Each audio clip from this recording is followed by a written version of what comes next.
Baik, Bapak Ibu sekalian, selamat datang di acara Conversations That Matters yang diselenggarakan oleh Sekolah Tinggi Teologi Bandung.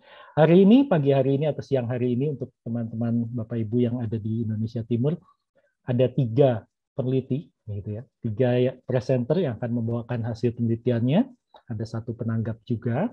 Nah, kita akan mulai dengan pembicara pertama langsung, Bapak Ibu. Saya akan perkenalkan dulu Bapak Pendeta Helmi Kurniawan, yang juga alumni MTH STTB dan sekarang melayani sebagai hamba Tuhan di GKIM, ya, Gereja Kristen Immanuel Kaintong Bandung. Pada Pak Helmi, saya persilahkan. Selamat pagi atau siang, Bapak Ibu saudara yang terkasih di dalam Tuhan. Saya bersyukur kesempatan ini boleh diizinkan untuk boleh men-sharingkan hasil dari penelitian dari tesis saya pada waktu menempuh program studi MTH di STT Bandung. Penelitian saya terkait dengan peran pemuritan kelompok kecil di dalam pembentukan iman yang tangguh menghadapi pergumulan hidup. Nah, tema ini adalah satu tema yang memang diangkat dari satu beban kerinduan saya untuk boleh terus menumbuhkan gerakan pemuritan kelompok kecil, karena memang pemuritan kelompok kecil ini memiliki satu dampak yang besar, satu dampak yang istilahnya itu sangat-sangat memegang peran sentral di dalam kehidupan kita menghadapi kehidupan yang tidak mudah ini, gitu. Nah, dalam penelitian ini memang mengambil satu sampel nantinya di beberapa gereja Kristen Injili di Bandung. Nah, tujuan daripada penelitian ini adalah untuk mengetahui faktor-faktor apa di dalam pemuritan kelompok kecil yang membentuk iman yang tangguh di dalam menghadapi pergumulan hidup. Nah, terus kemudian metodologi yang saya ambil adalah penelitian kualitatif. Jadi ini adalah studi kualitatif di mana saya mengambil 12 partisipan dari 5 gereja Injili di Bandung. Usia partisipan sekitar 25 sampai 45 tahun. Kemudian mempertimbangkan berbagai unsur representasi dari berbagai gereja, ada usia, ada gender, serta variasi pergumulannya. Kan ini kan kaitannya dengan iman yang tangguh di dalam menghadapi pergumulan. Jadi saya juga melihat dari berbagai variasi daripada pergumulan yang dihadapi oleh orang-orang yang menjadi partisipan. Jadi kemudian data diperoleh melalui wawancara menggunakan daring via Zoom selama kurang lebih 45 menit. Nah, berikut ini adalah pertanyaan-pertanyaan penelitian yang saya ajukan kepada para peserta masing-masing. Ya, jadi bagaimana gambaran pengalaman partisipan mengikuti pemuritan melalui kelompok kecil gitu. Kemudian juga perubahan apa yang dialami partisipan setelah mengikuti pemuritan kelompok kecil. Kemudian juga apa saja faktor di dalam pemuritan yang mempengaruhi partisipan untuk menjalani kehidupan dengan iman yang tangguh. Nah, dari pertanyaan-pertanyaan penelitian inilah akhirnya saya mengolah dan kemudian protokol wawancara ini diberikan kepada partisipan, dan kemudian hasil dari wawancara ini direkam, dibuat transkripnya, kemudian dianalisa juga menggunakan program Hyper Research. Kemudian juga dilakukan analisa, kemudian juga dikelompok-kelompokkan, kemudian di dalam analisa ini akhirnya mencoba untuk menjawab pertanyaan penelitian yang saya paparkan di depan tadi. Nah, dari hasil penelitian ini ditemukan ada berbagai macam temuan ya. Temuannya akan berkisar dalam 4 bagan yang besar ini ya. Jadi sekilas tentang gambaran umum kelompok kecil itu seperti apa, kemudian juga faktor-faktor di dalam pemuritan kelompok kecil, kemudian faktor-faktor di luar pemuritan kelompok kecil yang berpengaruh, dan semua itu mengarah pada satu transformasi perubahan hidup yang kita sebut sebagai iman yang tangguh itu. Jadi ini adalah bagan utama yang akan dijelaskan di dalam penelitian ini ya. Nah, ini adalah gambaran umumnya seperti apa kita di dalam penelitian yang saya lakukan itu kan kita mencoba melihat dari berbagai macam kelompok kecil yang ada.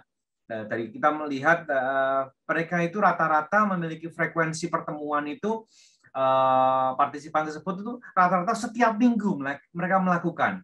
Ada yang 2 minggu sekali. Dan di dalam penelitian ini memang saya fokuskan, saya mencari orang-orang yang memang partisipan yang memang betul-betul memiliki satu pertemuan yang intens. Saya tidak memasukkan hal-hal yang data-data yang dari mereka-mereka yang pertemuannya hanya sebulan sekali atau 2 bulan sekali. Tentu itu tidak akan berdampak banyak di dalam hasil daripada membentuk iman yang tangguh dengan serius itu ya. Kemudian juga mereka melakukan kelompok kecilnya juga bisa di rumah, bisa di gereja, atau bahkan mungkin juga di tempat-tempat hangout di kafe atau mungkin di berbagai tempat yang lain gitu ya. Kemudian jenis kelompok kecil ada yang wanita, ada yang pria saja atau wanita saja, ada yang campuran, gabungan gitu, ada juga yang pasutri. Jadi ini variasinya. Kemudian juga dari segi lama mengikuti kelompok kecil, memang saya mencari yang orang-orang yang bukan hanya baru ikut 2 bulan, enggak. Bukan seperti itu, tapi yang sudah lebih lama. Jadi di sini ada demografinya sudah 3-5 tahun ada 4 orang. Ada yang sudah lebih dari 6 tahun, ada yang sudah lebih dari 10 tahun, bahkan cukup banyak ada 6 orang. Jadi dampak daripada pemuritan ini itu betul-betul terasa gitu ya. Nah, motivasi yang saya temukan untuk mengikuti kelompok kecil ya ini ada secara internal mereka mendapatkan komunitas rohani. Jadi kalau ada angka 7, ada angka 6, ada angka 2 seperti ini ya itu menunjukkan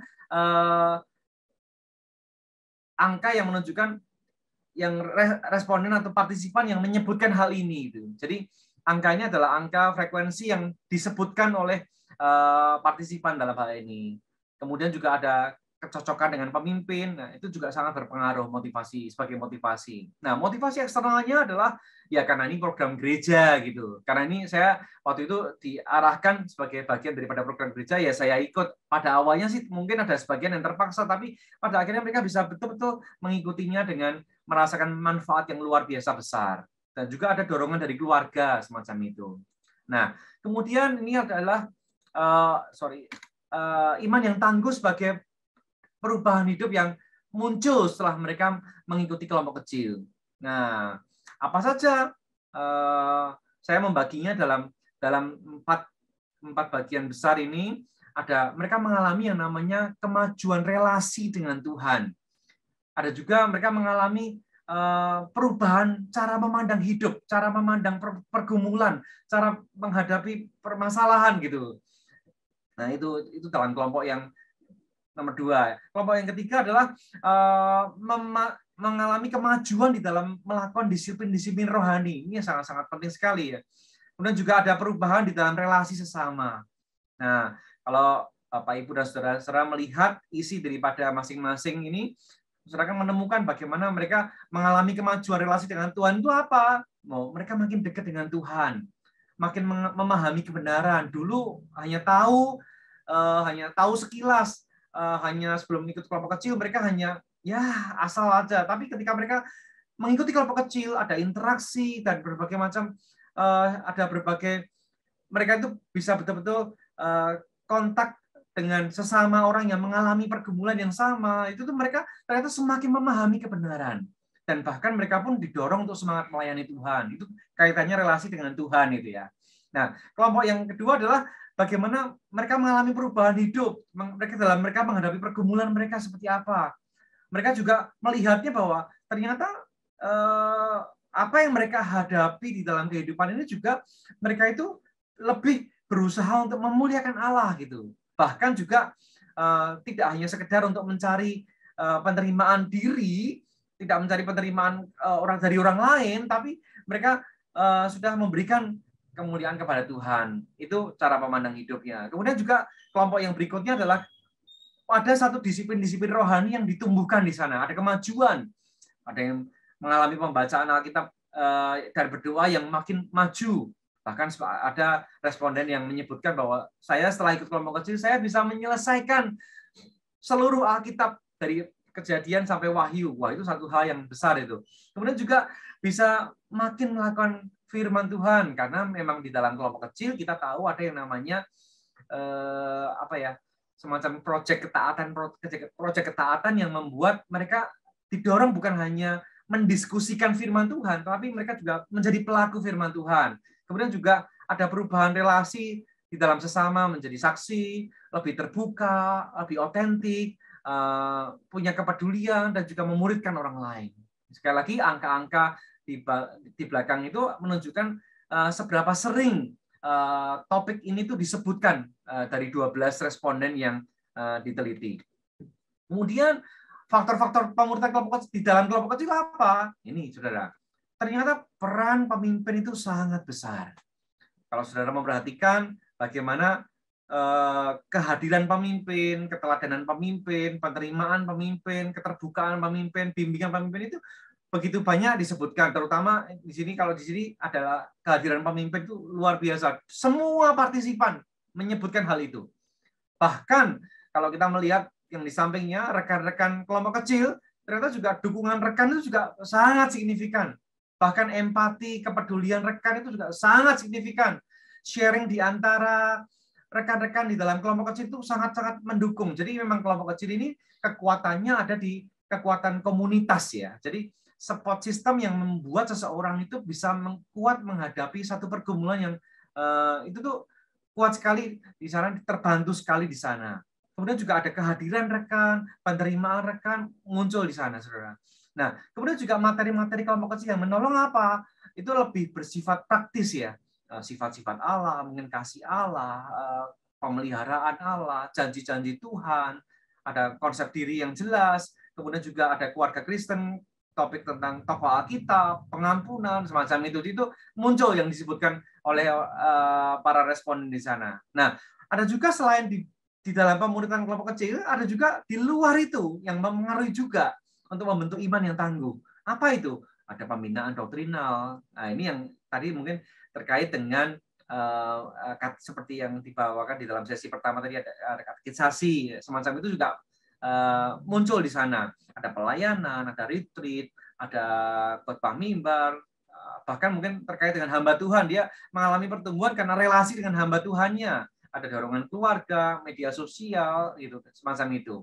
Nah, berikutnya ini adalah resume daripada temuan ini ya. Jadi iman yang tangguh itu didapatkan dari ada faktor-faktor dalam pemuritan kelompok kecil dan juga faktor-faktor di luar pemuritan kelompok kecil. Ini saya sudah jelaskan tadi semuanya. Ini adalah bagian yang merangkum semuanya tadi, saudara. Nah, implikasinya penelitian ini adalah penelitian yang mendorong untuk gereja-gereja terus menjalankan pemuritan kelompok kecil. Harus secara intensional.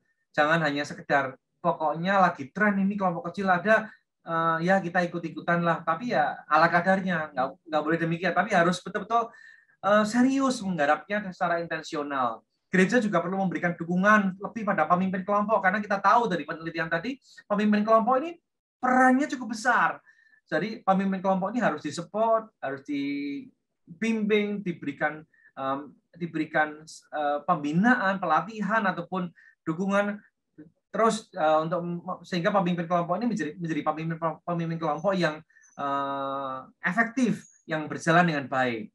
Kemudian juga gereja perlu melakukan sinergi agar pemuritan ini bisa menjadi kendaraan utama untuk melakukan pemuritan yang intensional. Karena maksud saya begini, kadang-kadang kalau sebuah gereja yang sudah mapan, yang sudah istilahnya sudah banyak kegiatan, itu kan bisa terlalu banyak kegiatan dalam sebuah gereja. Nah, sebuah gereja perlu betul-betul mengurangi hal-hal yang memang kegiatan-kegiatan yang tidak perlu gitu, tapi fokus pada pemuritan kelompok kecil yang bisa mendorong orang bisa mengalami pertumbuhan secara signifikan. Bahkan sekolah teologi pun juga perlu masukkan materi ini di dalam kurikulumnya sehingga mahasiswa teologi yang lulusan itu bisa sudah nggak gamang dengan yang namanya pemuritan kelompok kecil ya. Gitu. mereka juga punya kesempatan untuk bisa mengalami pemuritan itu sendiri secara nyata di kampus itu. Demikian presentasi dari saya. Terima kasih. Waktu saya kembalikan. Baik, terima kasih Pak Helmi. Sesuai tema hari ini, kita akan mengeksplor berbagai model yang digunakan untuk pemuritan yang efektif di gereja maupun di para church. Pembicara kedua adalah kebetulan teman sekelas saya. Teman sekelasnya ikut bangga, Bapak Ibu. Ada Ibu Reni Yuliastuti. Ya, beliau adalah alumni dari MPDK STTB, kemudian adalah pengerja di gereja di KKI Gading Serpong. Ya, perkenalan lebih lanjutnya mungkin nanti bisa Bu Reni. Saya serahkan waktu selanjutnya ke Bu Reni. Silakan Bu Reni. Terima kasih Pak Mario. Dan juga STTB yang mempercayakan ya untuk boleh men-sharingkan apa yang menjadi hasil penelitian saya. Ini deg-degan juga. Ya, jadi kemarin tesis saya mengangkat satu tema eksplorasi proses pembelajaran katekisasi yang efektif. Jadi ini sebuah studi kualitatif. Nah, tujuan dari penelitian ini adalah untuk mengeksplorasi proses pembelajaran katekisasi yang efektif menurut peserta katekisasi di gereja X. Yang dimaksudkan dengan proses yang efektif adalah proses belajar yang mengubah dalam cara berpikir, berperilaku, atau kebiasaan yang berdampak begitu. Nah, metode yang saya pakai adalah penelitian dilakukan dengan desain penelitian kualitatif dasar, dan data diperoleh melalui wawancara semi terstruktur yang dilakukan secara daring dengan panduan pertanyaan wawancara yang merupakan pengembangan dari pertanyaan penelitian. Nah, ini hasil dari penelitian saya secara demografi dan gambaran umum. Jadi kalau di gereja yang saya teliti, itu peserta katekisasi berusia antara 15 sampai 20 tahun, dan kelas pembelajaran katekisasi berlangsung 8 sampai 9 bulan. Bentuknya ada kelas tatap muka, retreat, dan kemudian ada percakapan rohani. Jadi ini biasanya di tahap akhir katekisasi ada percakapan yang dilakukan. Nah, hasil penelitiannya ada 3 yang saya mau bagikan: motivasi, pemahaman katekisasi, dan proses pembelajarannya. Motivasi dari hasil penelitian, ternyata peserta itu mengikuti dengan paling tidak ada 4 alasan ini ya. Pengaruh orang tua, jadi disuruh orang tua, kemudian pengaruh teman sebaya, karena teman-temannya ikut, terus ikut rame-rame begitu. Kemudian telah mencapai usia tertentu, karena biasanya di gereja ada syarat minimal untuk mengikuti kelas katekisasi. Dan yang terakhir itu motivasinya karena keinginan sendiri, jadi merasa memang perlu untuk ikut kelas katekisasi.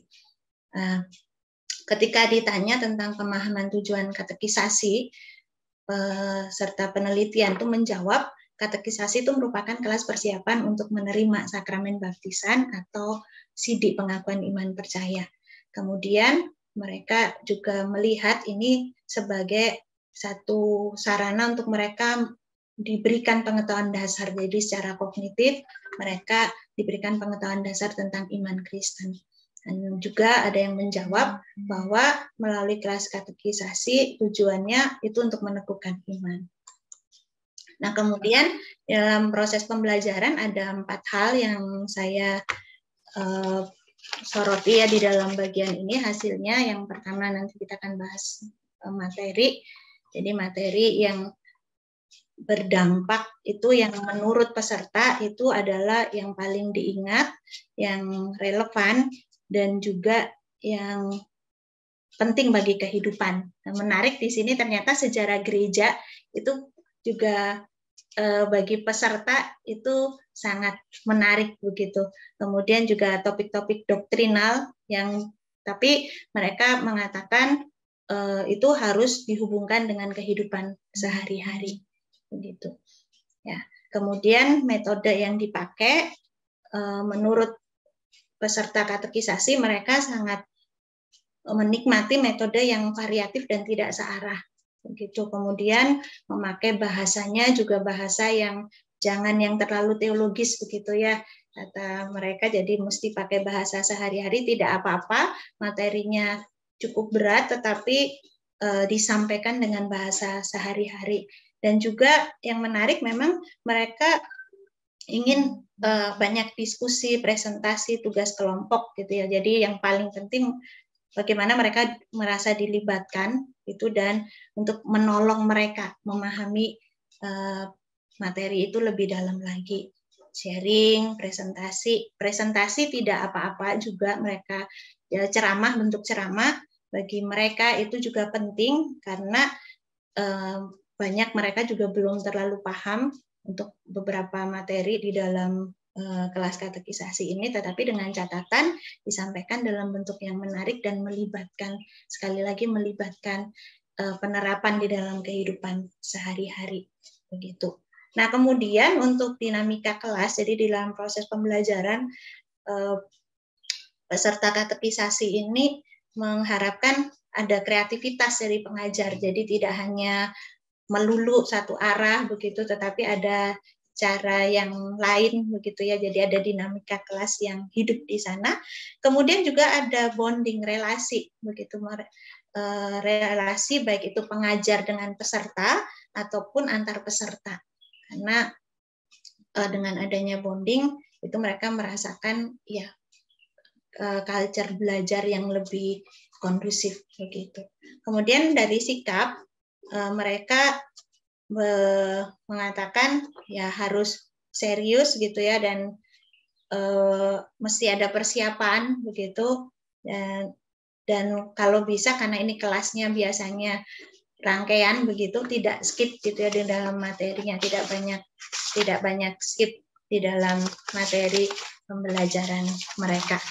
Nah, saya lanjut di dalam analisa hasil.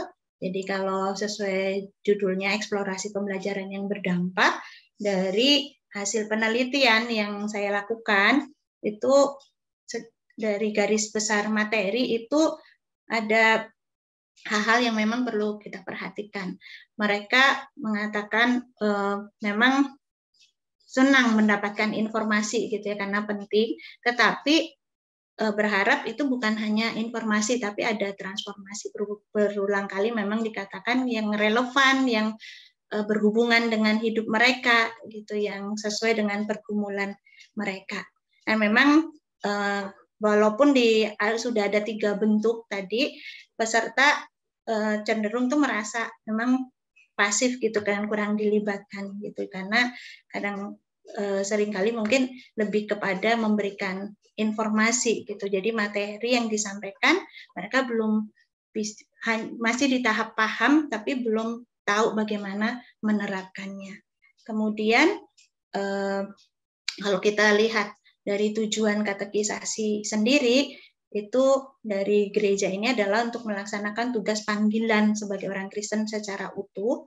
Jadi memang harus dilibatkan pengalaman yang nyata, ada observasi, dan juga bagaimana konseptualisasi dari materi ini, dan itu dinyatakan di dalam pengalaman aktif. Ya.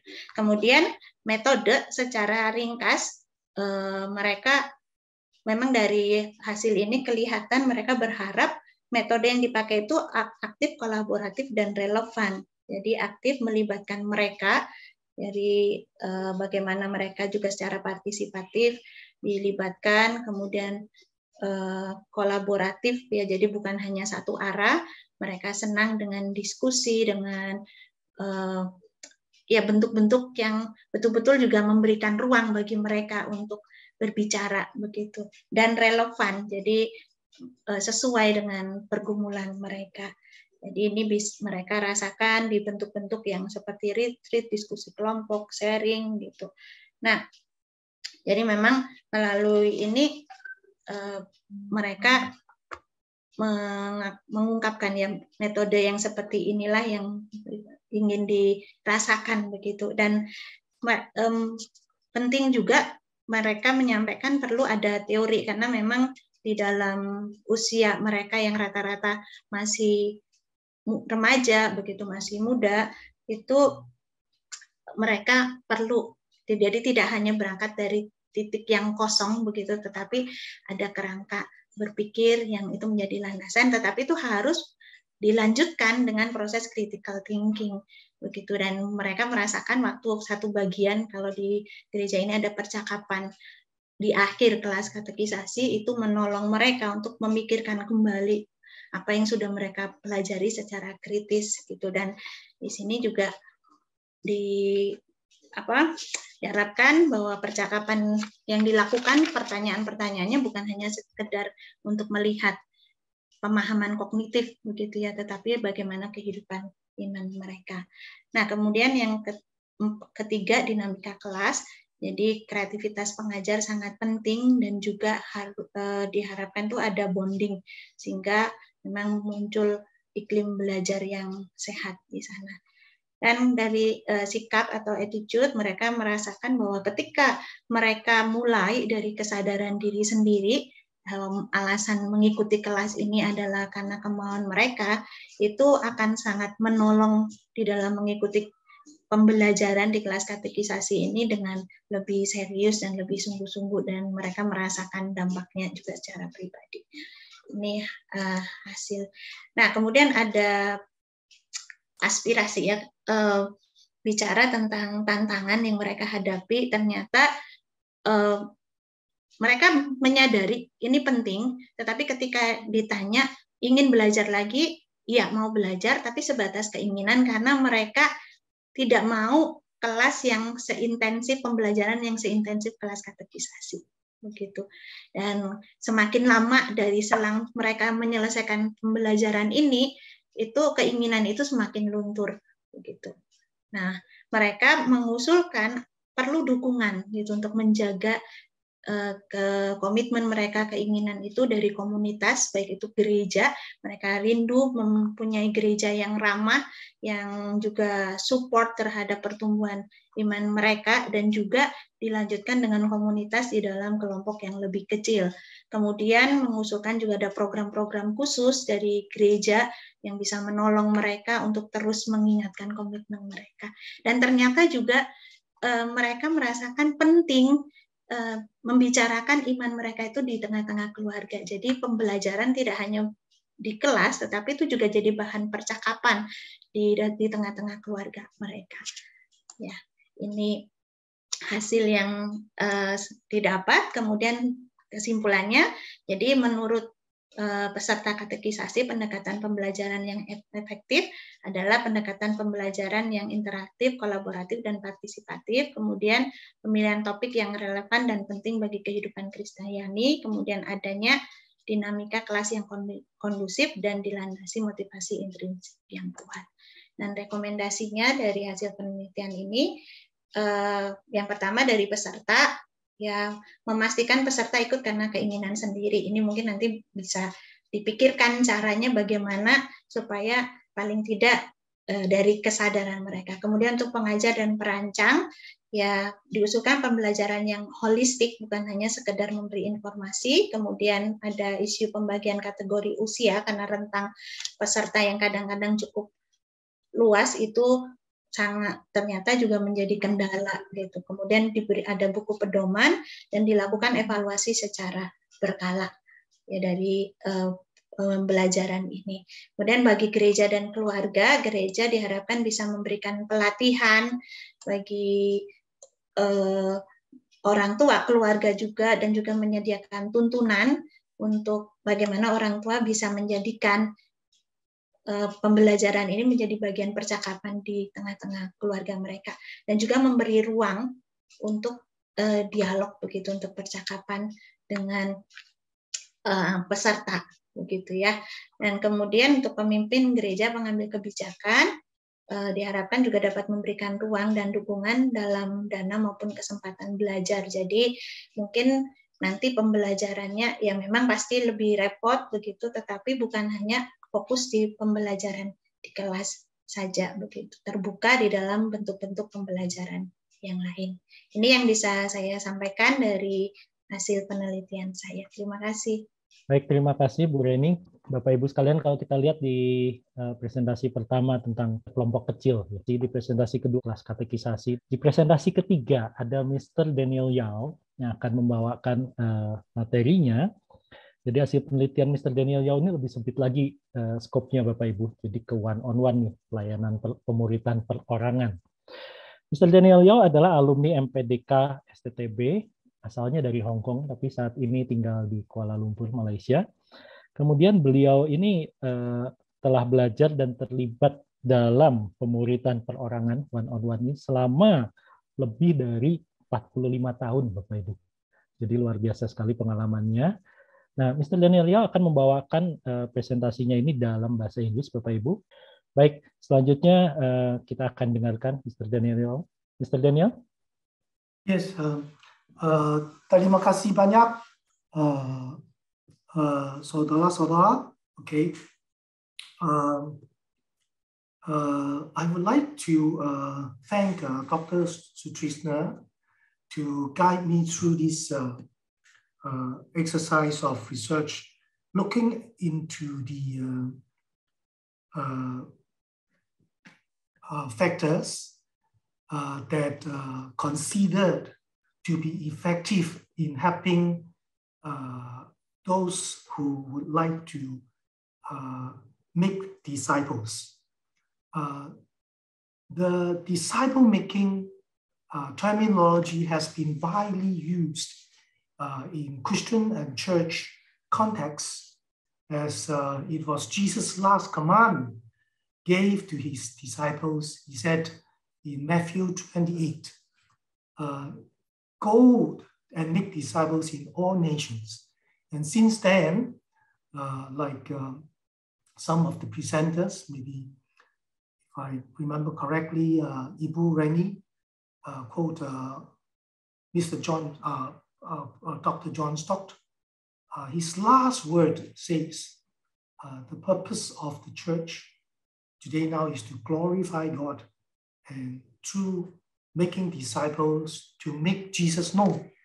But there are many ways and many definitions when we talk about making disciples. And for my interest is to look into ways to find out what really helps a person or makes a person to not only to make disciples, but like what Jesus said, continue the process of making disciples can be continued for a lifelong process, and one pass on to the other and reaching the end of the earth. So that is the background of my research. And I will be presenting on the reason why I take up the topic and the methods that I have adopted and the key findings. And I will briefly mention the implications of the study. And first of all, like I said, when we come to this topic of disciple making, there is a lot of books and manuals talking about practical ways as how to go about that. And that is not difficult to find. Tidaklah susah untuk menemukan buku dengan topik pemuritan ini dan membuat interpretasi berdasarkan definisi pemuritan ini. Dan saya juga men-sharingkan opini personal saya. Dan jika kita melihat kepada literatur yang ada, tidak susah juga untuk menemukan secara ilmiah, investigasi ilmiah tentang topik ini. Dan karena itu, saya terkadang berbicara dengan penelitian kualitatif ini untuk mengetahui lebih jauh tentang faktor yang berkontribusi untuk mensukseskan sebuah pemuritan.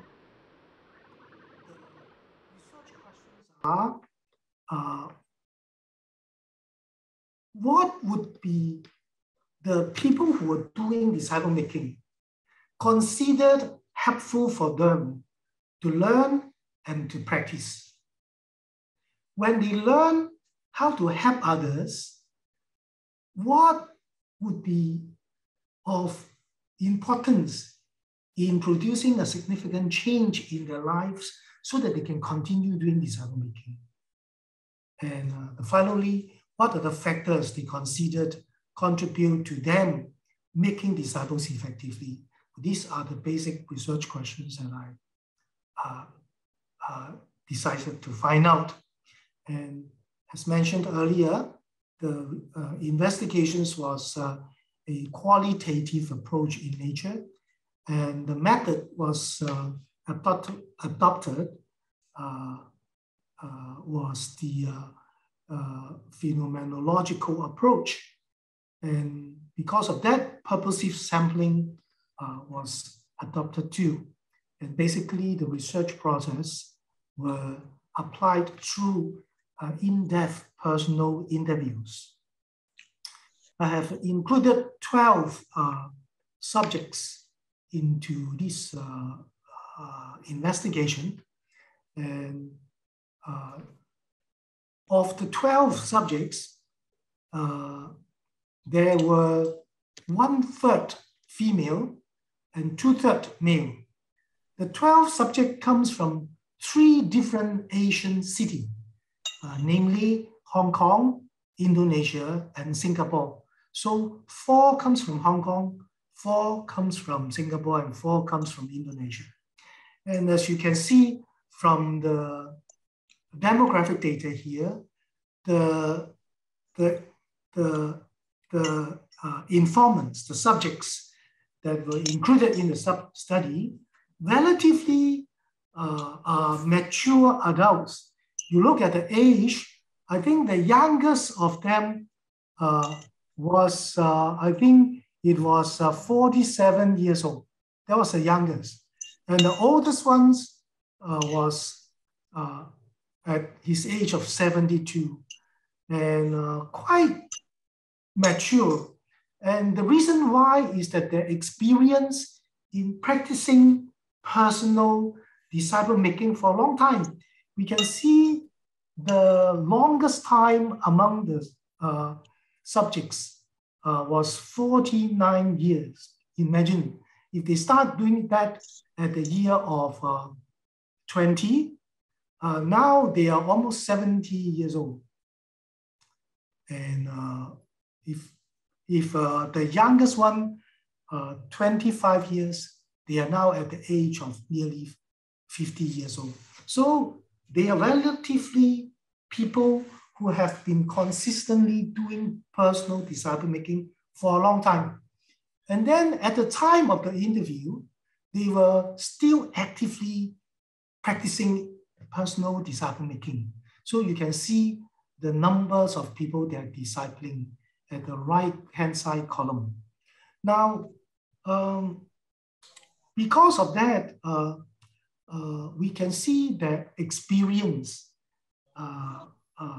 can be helpful. Now, after the in-depth interview, after the coding and analysis, we have found 5 major themes. Themes of commonality among all the subjects in the study.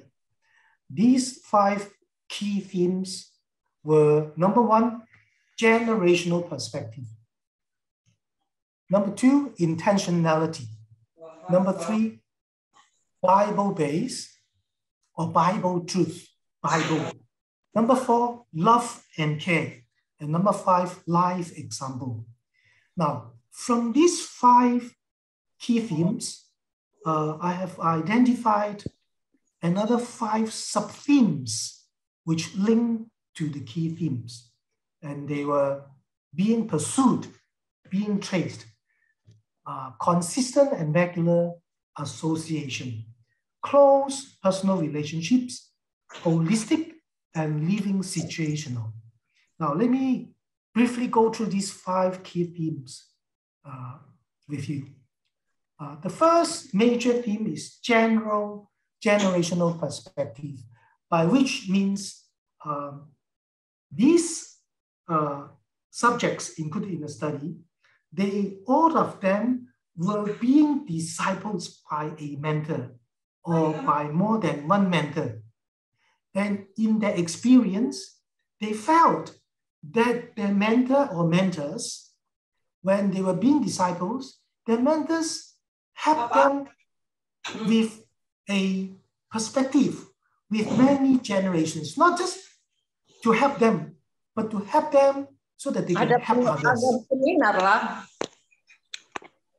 And according to the subjects, the informants, all of them consider it is an important factor that helps them to disciple other people.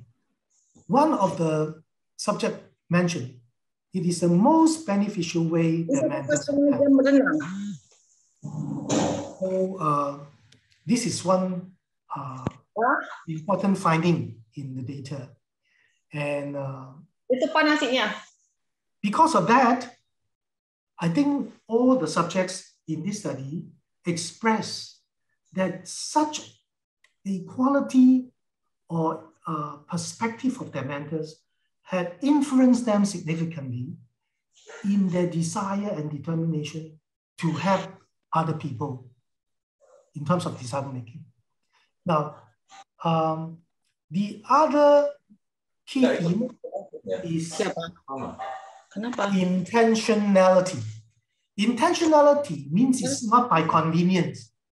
When they were being discipled by their mentors, it was not something only happens by coincidence.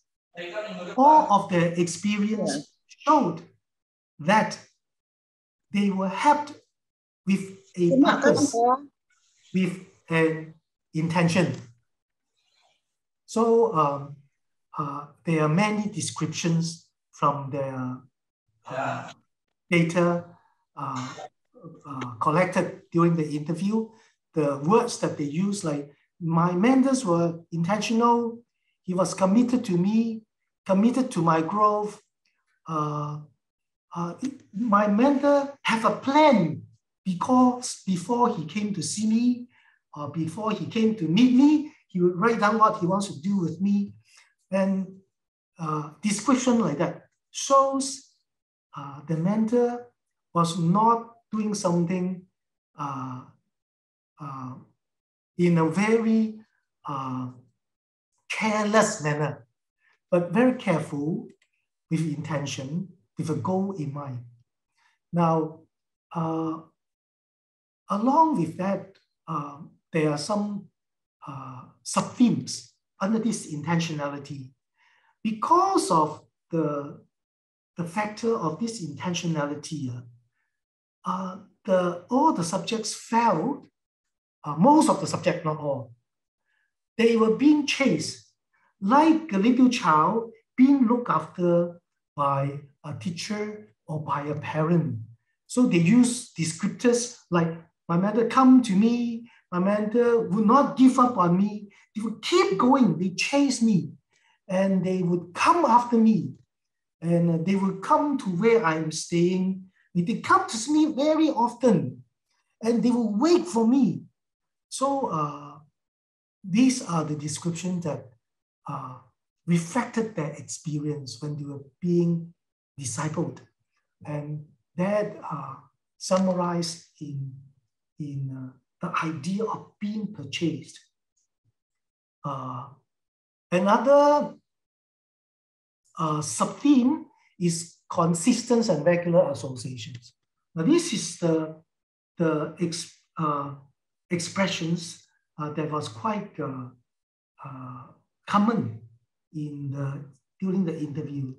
That not only they were discipled with intention, not only being chased and being pursued, but such a pursuit and chasing was actually quite intense. So they use descriptors like very consistent. My mentor wants to meet with me, very frequent, every week.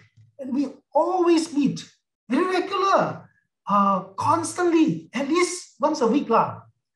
So all this experience shows the intentionality, the closeness, and the close associations in a regular manner.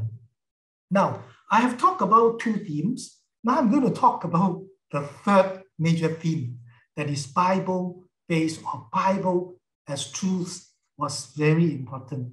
So informants, they use descriptions like, my mentor, I remember very well, he very serious about Bible.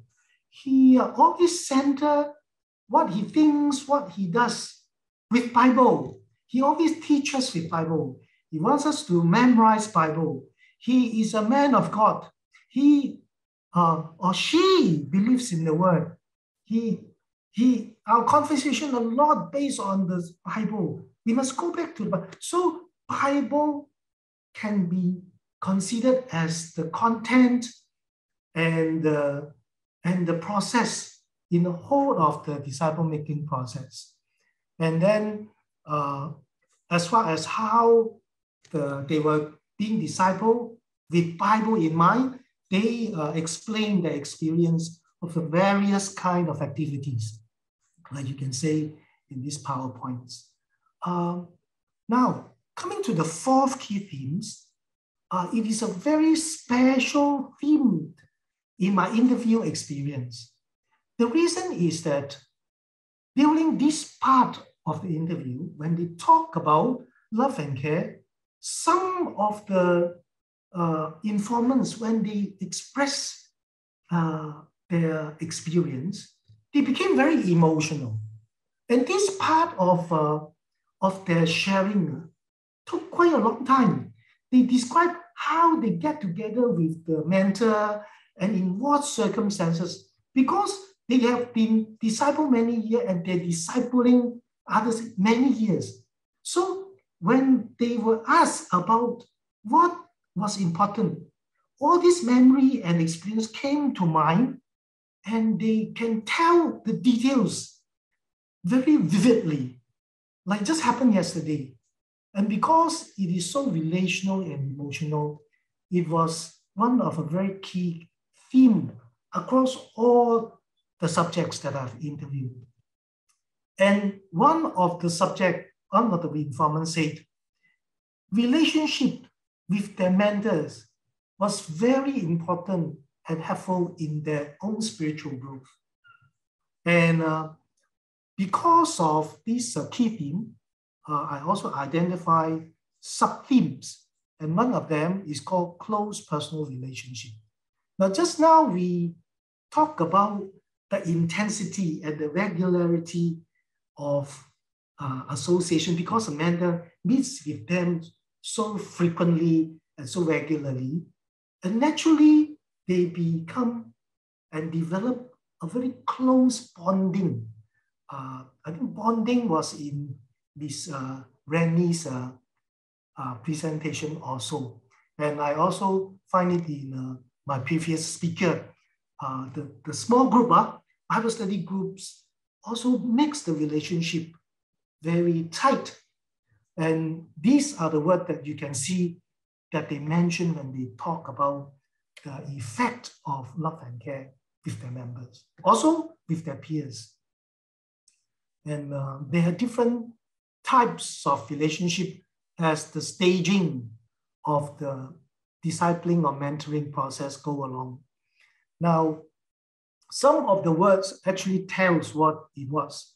They use the word like share the hearts, really deep issues they can talk about, and they felt the support because of the closeness, encouragements, so that they can go on with challenges. Like my previous speaker mentioned, there are crises and big things happen in the small groups, how it helped them. And it's also true with the mentor and their peer because of the close relationships. And teaching, especially difficult when it comes to wrongdoings. When we under stress or challenges, sometimes we did wrong things. And how we can go back and do the right things again. And they felt such personal, close, intimate relationship helps them to be easier to listen to the mentor in helping them, discipling them. And also, of course, prayer together. Now, the final key theme, I think it would be life examples. Life examples is cross all 12 subjects in their experience, and I thought it to be very important. And because of the close relationship, a lot of discipling processes were taken place not in a formal situations.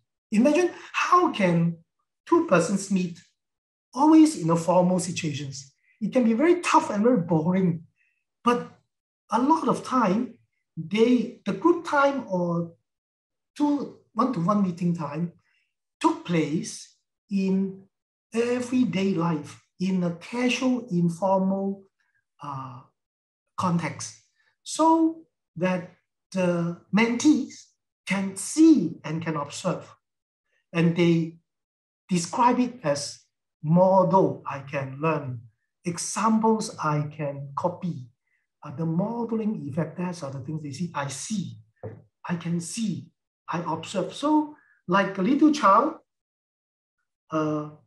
we just like the social learning model, we just follow our parents and our teachers, and they become our model, and it would influence us in our worldviews and our practices. Now, sub-themes also, because of that, emerge in the data. As I mentioned, such interaction as they took place in normal daily life, so that they can see the struggles, the difficulties of keep practicing disciple making is not easy at all. And why they keep doing? Because they saw all the challenges of the mentor in daily life, in the office, at their homes. And because of such process, these informants were built up as disciple makers to help others, and they remember that very well. So holistic is also another sub-theme, as they so close together and they are in so casual and informal situations, in daily living situations. That means every aspect of life they can touch easily. No need to introduce this topic. Whenever it comes to life, they can talk about it. Whether it is marriage, whether it is borrow money, whether it's what to do for career, how to choose a wife, all these things, whether to tell a lie a lot, all these things they can real time, without delay, they can talk and they can pray and they can think of way to deal with the challenge. And they find it to be very helpful, and not only doing that in a class, in a group, but in all these processes, including formal, informal, group, and individual processes.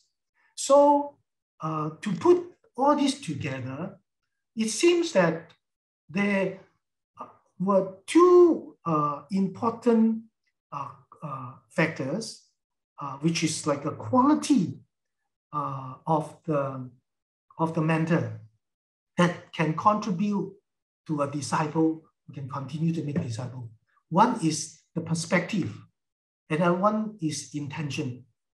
But Word of God, love and care, and life examples seems like the content of what the participant in the study feels that have helped them a lot. And all these things, when they interact and integrate together, we can see the process from a generational disciple maker with the intention, and they practice such a process, and they would help a disciple to continue doing and make another disciple maker to continue the process. Now, I'd like to briefly to share with you three implications. One point is that I noticed from the findings, this finding, it is not cultural based because they are from three different cities. Maybe we can say it's Asian. Yes, maybe. But they are not, very fast-paced city or a more relational-based city, it is the same. It is not gender-based, because female, male, they all come up with the same experience. So I think the finding can be taken at this level, generic. And the second observations that I made was that all the 12 subjects selected for the data collections, they started the process of being disciple young. Most of them were being recruited into the disciple making process when they were at university time. So as they went on, they also had people when they were young. Most of them, their experience was like that. So it seems to suggest that if you want to do disciple making and want it to be effective, start doing it when you're young and have somebody who's young. It sounds to be making good sense. And there's the last thing that as the subjects explain and share their experiences, seems that the one-on-one and face-to-face interactions is important, especially I think after the pandemic, all the restrictions of personal physical contact. Now everybody desire face-to-face meeting instead of only doing it on Zoom.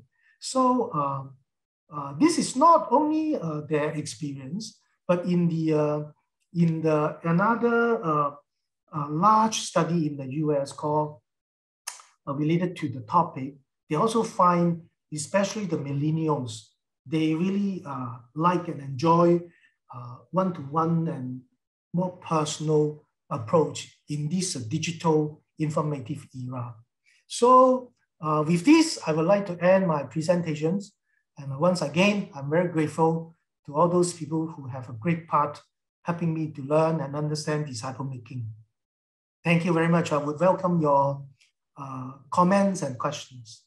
I would now hand over to the chairperson, Mario, Pak Mario.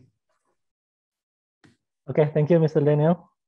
Baik Bapak Ibu, setelah kita mendengarkan 3 presentasi hasil penelitian, sekarang kami akan memberikan kesempatan untuk seorang penanggap, Bapak Pendeta Hadian Tanwikara dari GKI Ngupasan Yogyakarta. Silakan Pak Pendeta Hadian. Terima kasih Pak Mario. Terima kasih untuk kesempatannya untuk menanggapi apa yang menjadi riset teman-teman, menjadi riset dari Bu Reni, lalu Pendeta Helmi, dan juga Bapak Daniel. Ya, jadi sebuah hal yang menarik apa yang sudah dilakukan dalam riset masing-masing rekan ini. Saya mulai dengan Bu Reni dulu. Jadi menarik apa yang menjadi penelitiannya Bu Reni tentang kelas katekisasi di GKI ya. Saya juga sebagai pendeta GKI, saya memahami betul situasi katekisasi di GKI. Menurut saya memang ada hal yang perlu disikapi dalam membangun kelas katekisasi ketika arahnya memang menjadi pemuritan. Jadi menurut saya ada satu hal yang akan selalu tidak pernah bisa berjalan dalam kelas katekisasi. Karena pemahaman kelas katekisasi di GKI itu selalu kelas yang akan berakhir. Jadi tidak pernah terjadi pola pemuritan. Karena itu kalau dilihat apa yang disampaikan oleh Bu Reni di dalam motivasi peserta katekisasi itu jelas sekali bahwa mereka tidak ingin berlanjut. Gitu. Jadi memang kelas katekisasi itu hanya bagi mereka sesuatu yang akan selesai pada waktu tertentu, begitu 8-9 bulan mereka selesai dan mereka tidak akan pernah kembali kelas katekisasi. Dan kalau ditanyakan tentang berapa persen yang ingin berlanjut, pasti sangat kecil. Karena kalau kita lihat tadi hasil penelitiannya Bu Reni, motivasi mereka itu jelas. Untuk formalitas baptisidi, lalu pengetahuan kognitif, dan peneguhan iman saja. Begitu sudah sampai pada akhir kelas, maka mereka tidak akan tertarik untuk melanjutkan itu sebagai sebuah sarana pemuritan. Nah, ini yang menjadi satu tantangan ketika kemudian mengatakan kelas katekisasi menjadi satu pemuritan yang bagaimana kelas katekisasi menjadi pemuritan yang efektif. Karena polanya tidak pernah disengaja bahwa katekisasi itu menjadi pola pemuritan yang multiplikasi. Kan tidak pernah terjadi. Dan menurut saya itu sumber dasar persoalannya ketika melihat kelas katekisasi lalu ingin dibangun dalam konsep pemuritan yang efektif. Dan itu akan sulit begitu karena tidak ada kesadaran intensional di sana, tidak ada keinginan untuk multiplikasi, nggak ada. Jadi itu kelas selesai dan selesai begitu dan putus begitu ya. Dan ini merupakan tantangan. Itu tanggapan saya untuk Bu Reni. Lalu yang kedua terkait dengan Pak Helmi. Terima kasih Pak Helmi untuk paparan dalam pemuritan di gereja-gereja evangelikal, gereja-gereja Injili di Bandung. Sebuah hal yang menarik tentunya yang membuat saya merenung dalam penelitiannya Pak Helmi adalah istilah tangguh itu tadi. Ya, tangguh di dalam menghadapi pergumulan itu. Saya melihatnya begini. Saya melihat dari paparannya Pak Helmi tadi, saya menemukan bahwa ketangguhan itu baru pada pada sebuah tataran ketangguhan iman begitu, ketangguhan iman di mana mereka dibentengi begitu dengan sebuah teologi yang cukup begitu. Tetapi yang saya rasakan, saya alami bahkan di dalam pelayanan jemaat itu, ketangguhan itu menurut saya di dalam pemuritan mestinya itu menghadirkan orang-orang yang bukan membentengi diri mereka dari dunia, tetapi bagaimana mereka hadir bagi dunia itu menurut saya tidak banyak disinggung. Dan menurut saya ketangguhan di dalam pemuritan itu kan bukan sekedar ketangguhan dalam arti ketangguhan untuk bisa membentengi diri dari dunia, tetapi bagaimana juga hadir di tengah dunia. Dan saya rasa itu tadi kalau dari paparan Pak Helmi itu tidak cukup muncul begitu bagaimana menjadi tangguh ketika orang-orang yang dihadirkan itu tidak banyak bersinggungan dengan kehidupan masyarakat, keseharian, dan saya rasa ini bagian yang penting di dalam penelitian ini. Gitu. Jadi tangguh menurut saya mesti didefinisikan dengan lebih luas begitu, karena tangguh saya rasa di dalam kehidupan pemuritan bukan sekedar tangguh dalam aspek rohani, tetapi bagaimana ketangguhan itu bisa membawa kehadiran kita dalam konteks masyarakat. Dan itu tantangan di gereja-gereja di dalam membicarakan pemuritan, di dalam membangun pemuritan. Jadi dari hal yang disampaikan Pak Helmi tadi, saya melihat aspeknya masih ke dalam ya. Jadi bagaimana membawa orang Kristen itu dibentengi di dalam ajaran gereja, tetapi saya melihat tidak ada bagaimana mereka menjadi tangguh di tengah masyarakat, dan itu tantangan menurut saya dalam pemuritan gereja-gereja. Nah, itu menurut saya tanggapan saya tentang penelitiannya Pak Helmi. Jadi bagaimana membawa Kristus itu bukan ke dalam gereja, tetapi bagaimana menghadirkan Kristus di tengah-tengah dunia ini, menurut saya itu fungsi penting seorang murid Kristus. Jadi bukan menghadirkan Kristus di dalam gereja, pasti sudah terjadi, menghadirkan Kristus di dalam gereja, tetapi bagaimana murid Kristus menghadirkan Kristus di tengah dunia dan masyarakat, itu menjadi tantangan yang akhirnya membuktikan benar-benar tangguh atau tidak. Lalu tentang Pak Daniel, dari Pak Daniel, terima kasih Pak Daniel tentang konsep pemuritan yang efektif dari model one. Saya percaya dari model one-on-one ini memang ada kedekatan, ada sesuatu yang pasti diteladankan, ada model, ada mentoring, dan ada relasi mentor dan mentee yang akan sangat dekat. Tetapi tantangan di dalam pemuritan one on one ini adalah ada bahaya juga di dalamnya, menurut saya adalah kultus individu. Nah, kultus individu ini perlu juga dicermati.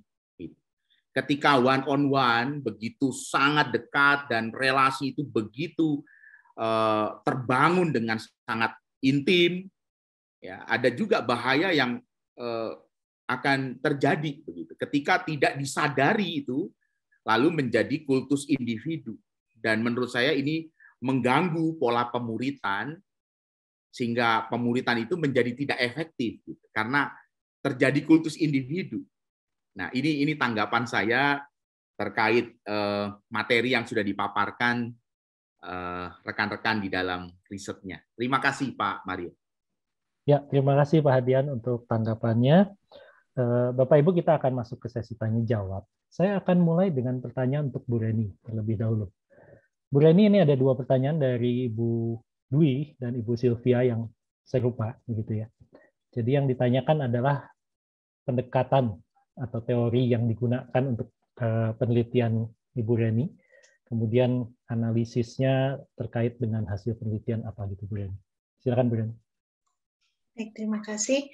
Ya, saya melandaskan penelitian ini dengan teori experiential learning dari Kolb dan juga Shared Christian Praxis Thomas Groom begitu. Jadi kalau dari hasil yang diperoleh memang jelas sekali ya di sana sesuai dengan teori ini bahwa pembelajaran yang dilakukan itu peserta tidak hanya pengen secara teori saja gitu, tetapi betul-betul bagaimana kalau dari tahapan yang experiential learning, juga dari yang Thomas Groom itu ya, jadi dari pengalaman mereka itu sampai kepada mereka membangun satu seperti apa ke teori begitu, jadi itu terinternalisasi begitu.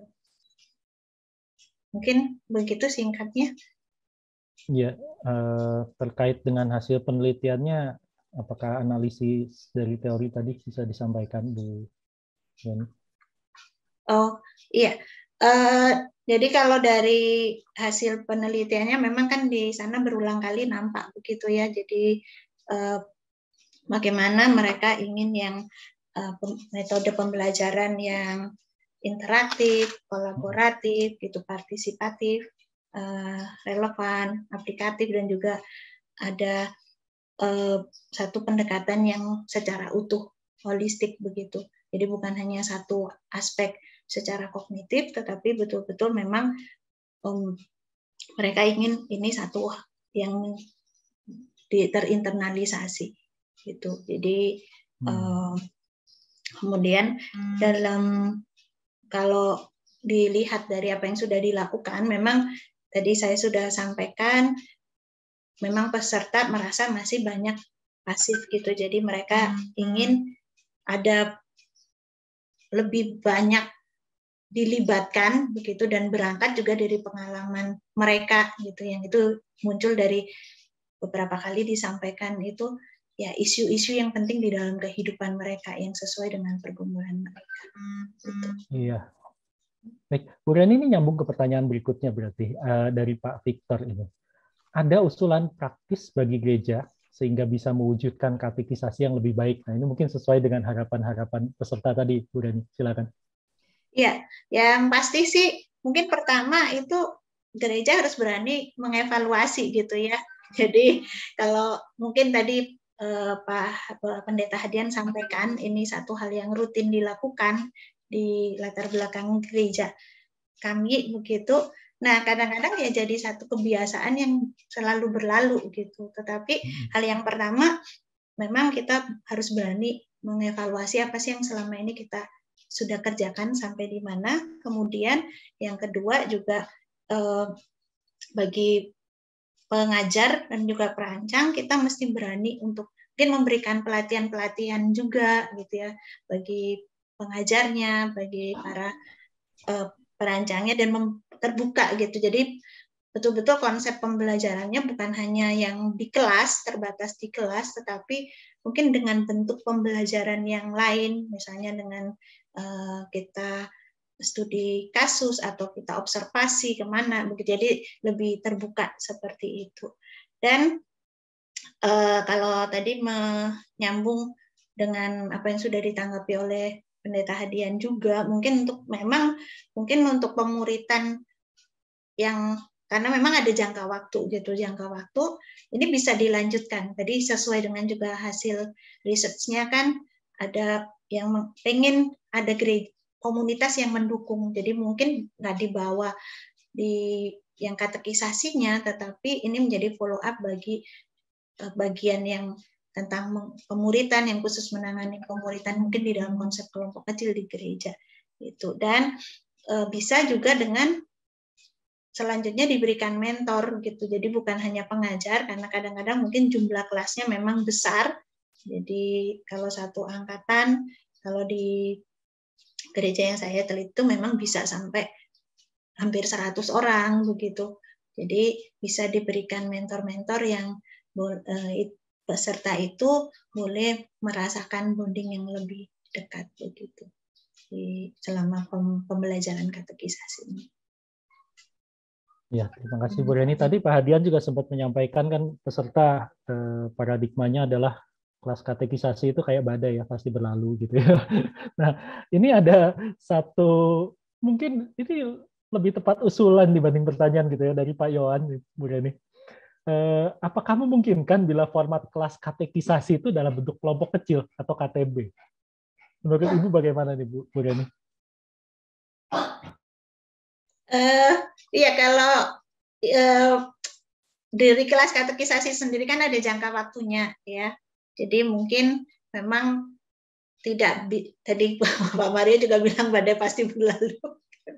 Tapi menarik nih kalau saya lanjutkan dengan pertanyaan Pak Stephenson itu, kalau hasil dari penelitian saya memang kalau ditanya mereka mau belajar lagi, tapi formatnya tidak seperti kelas katekisasi yang intensif seminggu sekali bertemu begitu. Itu hampir semua. Jadi karena saya melakukan penelitiannya secara kualitatif itu hampir semua jawab ya mau melanjutkan lagi gitu dalam bentuk yang lain. Tapi mereka memang sadar pembelajaran di katekisasi ini dasar dan butuh terus belajar lagi gitu. Nah, mungkin bentuk kelompok kecilnya di dalam diskusi-diskusinya itu, jadi yang tadi saya sebutkan ya mentor yang mendampingi, jadi pembelajarannya juga lebih dalam, lebih mengena ke masing-masing peserta gitu. Dan tantangannya betul tadi ya, mau kejar materi selesai atau menekanannya ke transformasi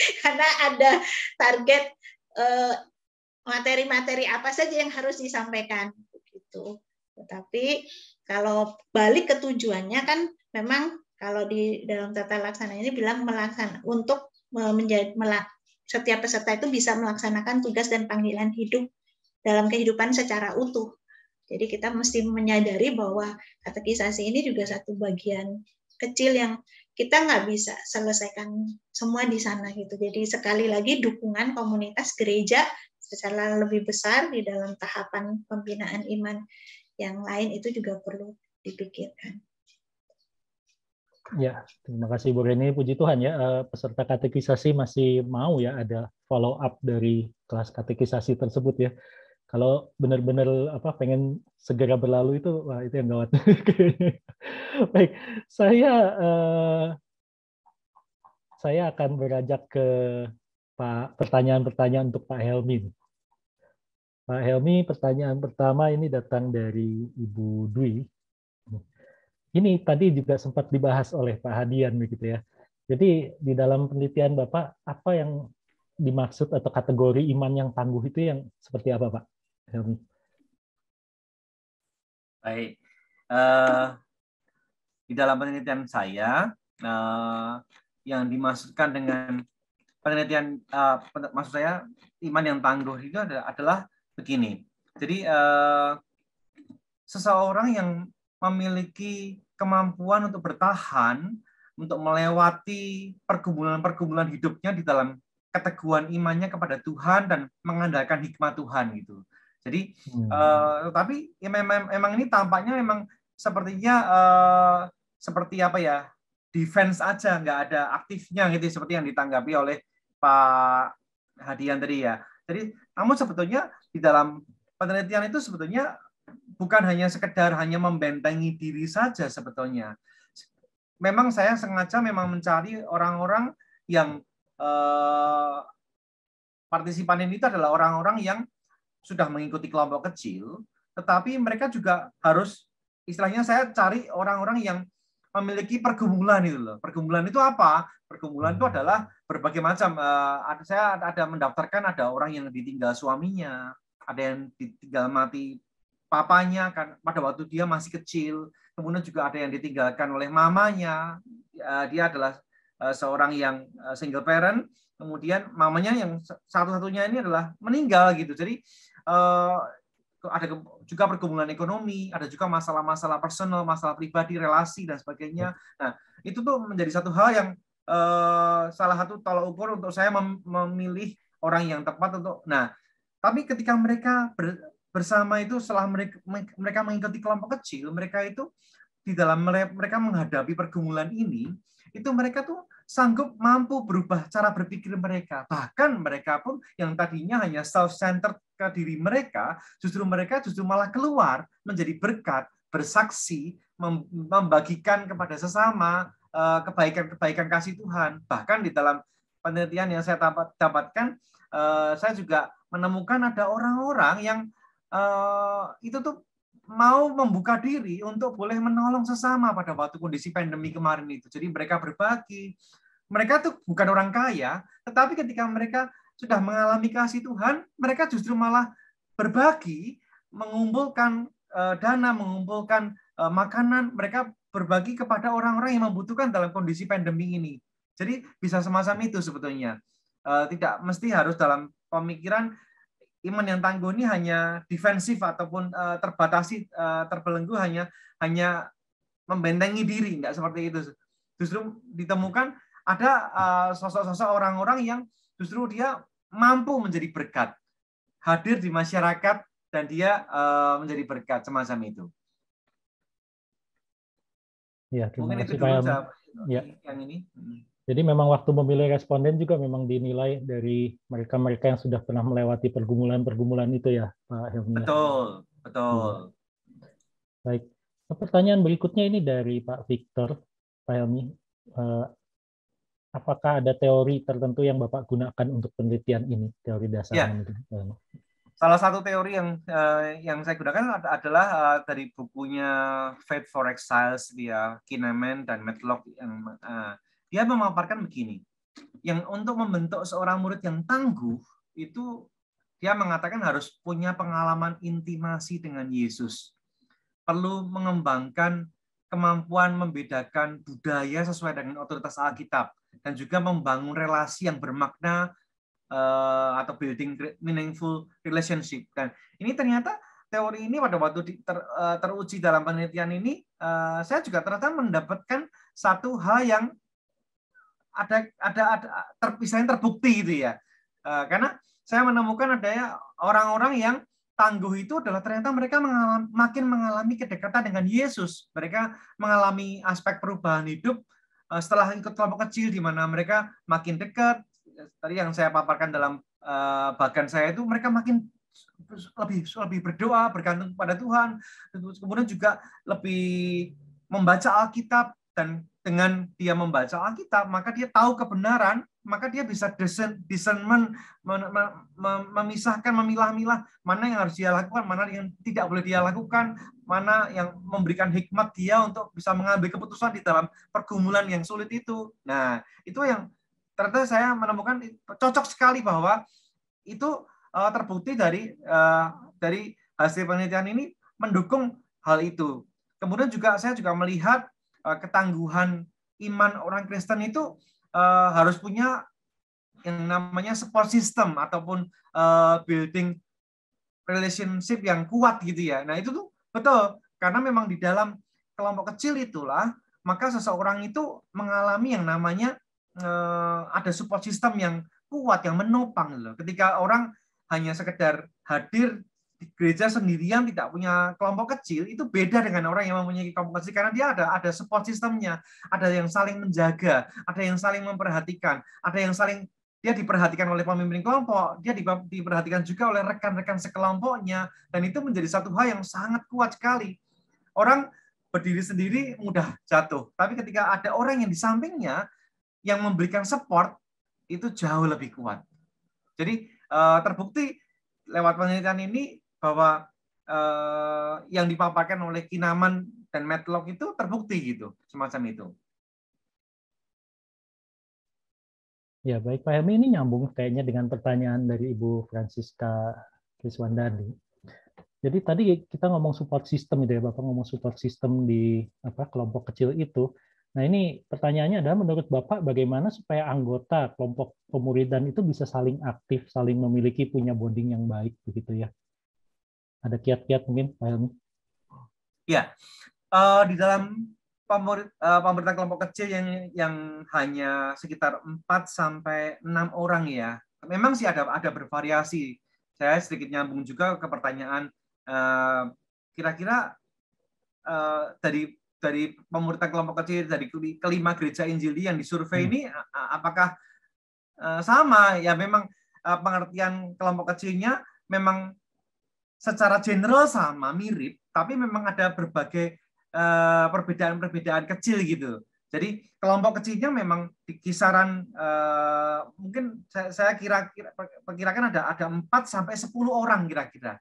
Kecilnya tuh kecil segitu, bukan 70, bukan 30, bukan, tapi kira-kira 4-10 orang. Karena yang 10 orang ini yang pasutri, ada yang pasutri itu bisa 5 pasang gitu. Jadi mereka berkumpul dalam satu kelompok gitu. Kemudian kalau yang perempuan saja itu rata-rata mungkin ada 4-6 orang. Yang laki-laki saja 4-6 orang. Kira-kira seperti itu. Nah, dinamika di dalam kelompok itu sangat-sangat kuat sekali ketika pemimpin kelompok itu berhasil membangun satu relasi yang akrab. Nah, ini bisa akrab gimana? Ada keterbukaan. Si pemimpin kelompok kecil itu harus menjadi orang yang bukan tampil sebagai sosok yang maha suci, maha nggak ada apa yang salah, itu nggak mungkin, itu nggak akan bisa membangun apa-apa. Justru dengan ketika dia otentik, menunjukkan dirinya sebagai pribadi yang lemah juga, butuh disupport juga, orang-orang itu jadi terbuka juga. Orang-orang semakin terbuka, saling terbuka, nyambunglah, bondingnya semakin kuat. Dan di dalam bonding yang semakin kuat ini, maka keterbukaan mereka juga semakin kuat. Nah, saling bisa menguatkan satu sama lain. Pada akhirnya ketika ini sudah terbentuk, tentu membentuk ini juga tidak bisa hanya kisaran umur 2 bulan langsung wah kuat. Enggak, saya rasa butuh waktu, it takes time yang cukup lama. Tapi ketika sudah terbentuk, wah ikatannya sangat-sangat kuat sekali. Saya menemukan ada orang-orang yang sangat-sangat di dalam titik yang paling bawah pun rekan-rekan satu kelompok itu bisa support dia habis-habisan. Dan itu satu hal yang luar biasa yang ingin saya bagikan untuk mendorong gereja-gereja segera terus mendorong pemuritan kelompok kecil ini dijalankan di gerejanya masing-masing gitu. Seperti itu, Pak. Iya, terima kasih Pak Helmi. Jadi pemimpin kelompok kecil ini faktor penting sekali ya Pak ya untuk bisa membuat bonding di dalam kelompoknya ya. Baik, one last question for Mr. Daniel. Mr. Daniel, can you explain the rationale of choosing the informants, the narasumber ya, from 3 different countries? Why you choose from 3 different countries? Yes, thank you very much for the questions. I think I was subconsciously thinking to rule out the cultural issues and the social issues in terms of differences that will influence the effect of discipling. So I attempted to include subjects from different cities in Asia Pacific region. And you didn't found any cultural difference between the 3 countries? that is a little bit tricky, and that because I never intend to study the cultural differences of the disciple-making experience. It was not an agenda in the study itself, but because I think it was at the back of my mind, so the selections of subjects in the study perhaps to know, from the analysis, it seems cultural or societal differences does not seem to have much effects on their experience being disciple and disciple others. That's quite interesting. Oke, thank you, Mr. Daniel. Baik, Bapak Ibu, saya buka kesempatan untuk seandainya ada yang mau bertanya secara live. Kita masih punya sedikit waktu, Bapak Ibu. Apakah ada? Boleh saya bertanya? Silakan, Pak Petrus. Ya, baik. Sebetulnya mungkin bukan bertanya, lebih banyak tanggapan ya untuk menjadi PR kita bersama. Terima kasih, saya sudah mendengarkan beberapa pemaparan yang sangat menarik. So sorry for Mr. Daniel. Yeah, I will using bahasa Indonesia to express my thoughts. Yeah, I hope you can follow it. Oke. Tadi melihat apa yang sudah disampaikan oleh Bu Reni dan juga Helmi, saya melihat bahwa ada persoalan karena selama ini kita mempaketkan atau membandel antara katekisasi dengan syarat keanggotaan gereja. Jadi katekisasi sekaligus syarat untuk orang menjadi anggota gereja. Dengan demikian maka beban katekisasi adalah membagikan atau memastikan orang itu mengerti gereja apa yang dia akan jadikan anggota, sehingga ada pelajaran-pelajaran yang doktrin gereja, keunikan gereja, dan sebagainya. Sementara lepas daripada perdebatannya, lebih biblical kalau kita melihat dulu orang baptis ya begitu bertobat 5 menit berikutnya boleh baptis begitu ya. Sementara kita yang dari mainline churches lebih meminta orang untuk 8-9 bulan dan sebagainya. Apa kaitan dengan yang disampaikan oleh Helmi? Nanti akan ada overlapping antara pemuridan dan katekisasi seperti yang terjadi di gereja kami. Orang yang ikut pemuridan kemudian dia ikut katekisasi, dia merasa bahwa seluruh pelajaran katekisasi sudah disampaikan pemuridan, dan sebaliknya. Ketika orang ikut pemuridan kemudian ikut katekisasi, ini kan sudah saya dengarkan hampir semuanya di dua tempat itu. Jadi beberapa pemikiran, apakah dimungkinkan untuk membuat sedikit perombakan? Ini tentu membutuhkan pembicaraan yang lebih dalam ya di antara semua pengerja. Misalnya untuk syarat dibaptis CD, ya mungkin 3-4 sesi saja yang memang dibutuhkan untuk orang bisa confirm bahwa dia boleh baptis, dia percaya kepada Tuhan Yesus sebagai Tuhan dan Juru Selamatnya, mengerti konsekuensi untuk menjadi Kristen. Sementara pelajaran lain bukanlah pelajaran untuk syarat dibaptis, bukan. Itu pelajaran pemuridan, orang berdoa, membaca Alkitab, itu kan bukan syarat untuk dibaptis. Kalau kamu baca Alkitab baru boleh dibaptis. Kalau nggak berdoa nggak bisa dibaptis. Ya. Jadi mungkin 2-3 sesi, orang dibaptis, kemudian dia ikut pemuridan. Nah, entry-nya bisa ada 2 pemikiran dari pemuridan. Jadi orang yang ikut pemuridan dalam waktu tertentu boleh dibaptis tanpa ikut katekisasi, karena pemuridan adalah bagian atau di dalamnya ada katekisasi. Demikian juga orang yang ikut katekisasi, dia pemuridan bisa ditempatkan di satu stage tertentu dalam pemuridan tersebut. Nah, itu yang saya sedang mencoba membuat semacam, kalau mahasiswa itu ada kartu kuliah, mata kuliah apa yang diambil. Jadi setiap orang memegang itu. Begitu dia ikut mata pelajaran ini dari pemuridan atau katekisasi, bahkan dari persekutuan pemuda atau remaja, dia sudah ditik begitu. Misalnya pelajaran keselamatan, berdoa, dan sebagainya. Begitu itu sudah ditik begitu oleh pembicara, ya maka dia boleh dibaptis di sini. Jadi setiap orang mempunyai kartu, katakanlah 12-15 sesi. Dari manapun dia dapatkan, dari katekisasi, dari persekutuan, dari webinar, atau dari katakanlah pemuridan, maka dia akan boleh di-subsidi. Jadi itu memang kalau katekisasi menjadi pemuridan, saya kira agak susah karena format yang dipilih. Format akan menentukan efektivitas tujuan yang dicapai. Kalau kelas besar satu arah, sementara karakteristik pemuridan tidak seperti itu, maka perlu dipikirkan bagaimana integrasinya. Kalau mau menjadikan sebagai kelas pemuridan bisa juga, asal disengaja format ya, kemudian bahannya dan hal-hal apa yang perlu ada dalam pemuridan tersebut, which is mau dijadikan katekisasi. Ya, while for Mr. Daniel, thank you for your presentation.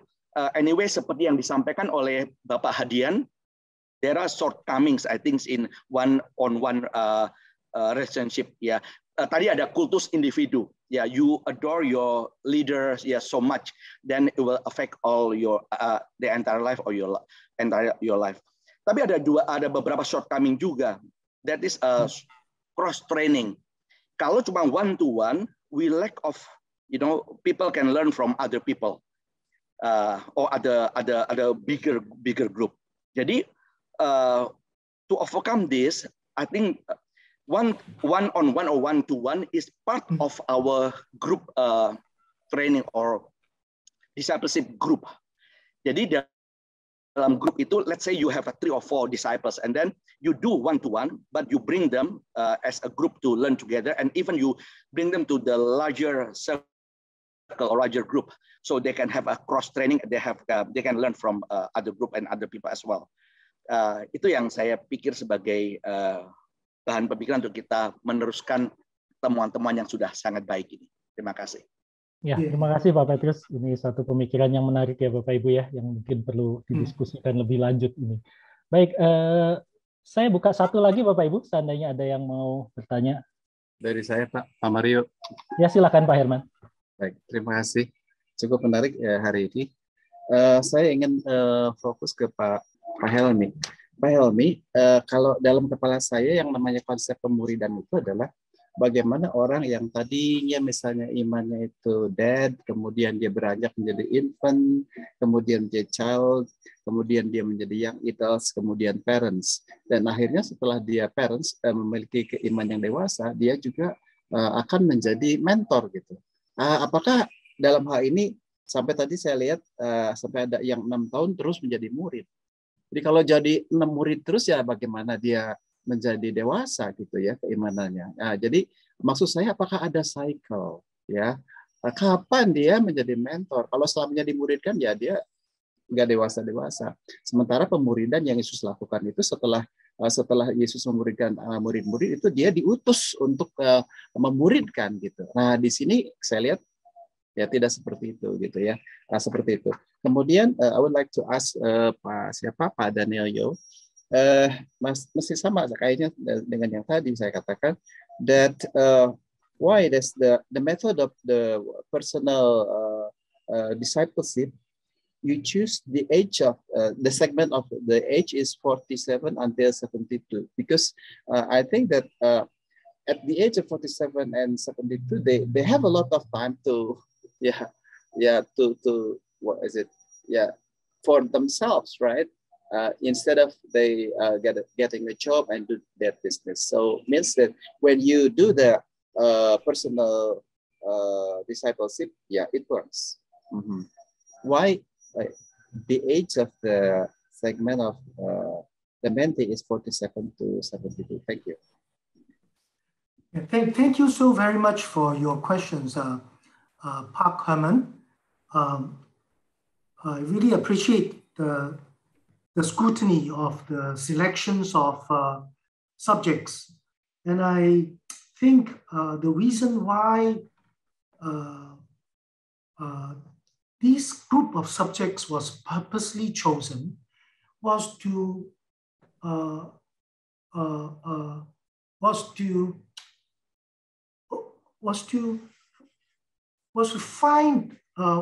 for the reason to find out if there is any difference in terms of the age and time of difference, like the younger one would be 45 or the oldest one would be 72.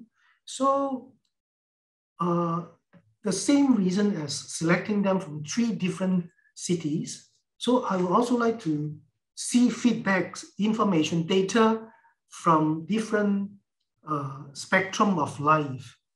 If a person only worked for 20 years or a person worked for 50 years in disciple making, any difference?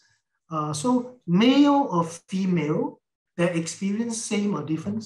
So from all these different kind of variables, I was trying to look for themes, the commonalities of their importance or significance experience in being disciple or disciple others. And maybe that was in the background of my selection criteria. I wonder whether it can answer your questions or not. Okay, thank you. So, Mr. Daniel, the main priority for the selection is the experience that they have. Yeah. To me, it seems that because my interest was to look at, for those people effective in a way, they are very consistent and stable in doing it through the years, the stages of life, and they keep doing, and they never stop. And they can produce people who can continue doing the same thing. Now, what is the reasons? That is what interests me. So I only choose people who have a length of time. So the youngest one was 45, if I can remember correctly. They've been doing for more than 20 years. Yeah. So that was the background of my subject selection. Okay. Thank you, Mr. Daniel. Thanks. Dari Pak Helmi, ada tanggapan, Pak Helmi? Ya, baik. Saya akan menanggapi yang ditanyakan oleh Pak Herman.